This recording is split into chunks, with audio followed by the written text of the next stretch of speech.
دیکھو اس زمانے میں جب رسول گم ہوئے تھے تو مشرکوں نے سازش کی تھی کہ اگر محمد اکیلے مل جائے انہیں قتل کر دو.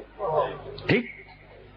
ابو طالب نے رسول کے ساتھ رہنا شروع کیا 24 گھنٹے. ایک دن ایسا ہوا کہ ابو طالب گھر میں رہ گئے, رسول باہر چلے گئے اور رسول گم ہو گئے.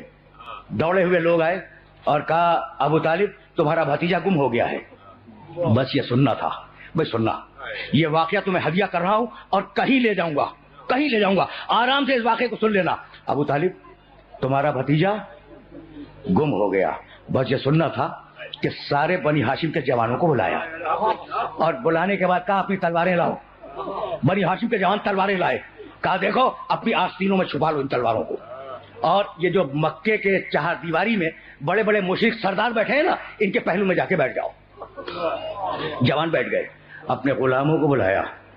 ابو طالب نے سردار بیٹھے ہیں ان کے پہلو میں بیٹھ جاؤ.